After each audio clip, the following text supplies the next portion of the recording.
इस कोरोना के परिस्थिति में डॉक्टर्स, नर्स और हेल्थ वर्कर्स अपने जान लड़ा दे रहे हैं इस बीमारी से लड़ने के लिए। लेकिन उसके बाद भी ऑक्सीजन और बेड की कमी की वजह से इंसान मारे जा रहे हैं। इसी दौरान कुछ इंसान ऐसे भी हैं जो दूसरों के बारे में ना सोच के सिर्फ अपने मौज और मस्ती के लिए बिना मास्क के भीड़ भाड़ वाले जगहों में जाते हैं, जिसके कारण खुद तो संक्रमित होते ही हैं और दूसरों को भी करते हैं। चलिए देखते हैं ये वायरस एक दूसरे के माध्यम से कैसे संक्रमित होता है। सुनिए सुनिए, भीड़ भाड़ जगह में मत जाइए, कोविड विधि मान के चलिए, मास्क पहन के बाहर निकलिए और साबुन से अपना हाथ बार बार धोइए। अगर सांस लेने में तकलीफ हो तो ऑक्सीमीटर से ऑक्सीजन टेस्ट कराइए और डॉक्टर से इलाज का बंदोबस्त कराइए।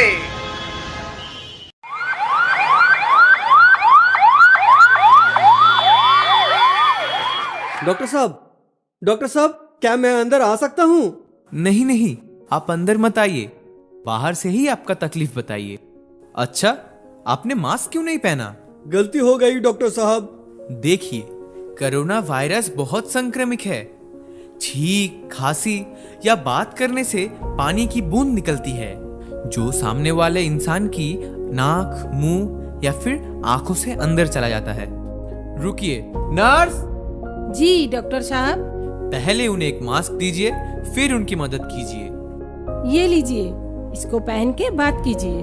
मास्क पहनने से संक्रमण को कम किया जा सकता है। मास्क पहनना, हाथ धोना और सैनिटाइजर के इस्तेमाल से संक्रमित होने के चांस कम होती है। अच्छा, आपका प्रॉब्लम बताइए आप। मेरी माँ को शायद कोरोना हुआ है। आपके माँ ने वैक्सीन लिए तो है ना? नहीं मैडम। वैक्सीन लेना बहुत जरूरी है। इसको लेने से वायरस की प्रकोप को कम किया जा सकता है। अच्छा, आप बोलिए, बिना मास्क के आप कहाँ गए थे? सिर्फ एक पार्टी में गया था।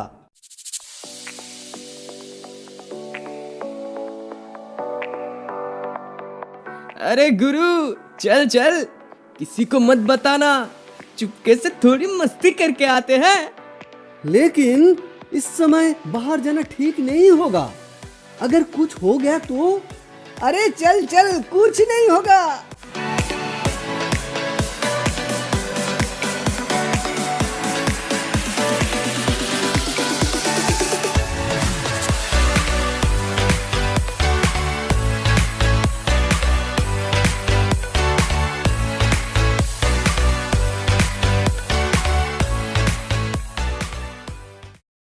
इस समय किसी भी तरह का समावेश ठीक नहीं है, फिर भी। अच्छा रुकिए, कुछ ही देर में डॉक्टर साहब आपके माँ को देखेंगे। हे ईश्वर, हम सबके गलती के वजह से कितना बड़ा मुसीबत आ गया है। डॉक्टर साहब, मेरी माँ को बचा लीजिए, वो बुखार से तड़प रही है। ठीक है, आप पेशेंट को लेके अंदर आइए। आपको क्या तकलीफ है? डॉक्टर साहब, मेरी बुखार कम नहीं हो रही है। सर्दी, खांसी और नाक की गंध वो भी चली गई है। पेट गड़बड़ और सांस लेने में तकलीफ हो रही है। पूरा बदन में दर्द हो रहा है। ये तो सब कोरोना के ही लक्षण है। डॉक्टर साहब, मेरी माँ को बचा लीजिए। सुनिए, ये सारे लक्षण देखने पर ही कोविड टेस्ट कराना चाहिए। 2 टेस्ट अभी चालू है, एक रैपिड एंटीजन टेस्ट और दूसरा RT-PCR टेस्ट। नर्स से बात करके आप ये टेस्ट करा के लाइए। संक्रमित लोगों को अलग घर में रहना होगा। अगर वो मुमकिन नहीं तो आइसोलेशन वार्ड में रहना होगा 2 हफ्ते तक।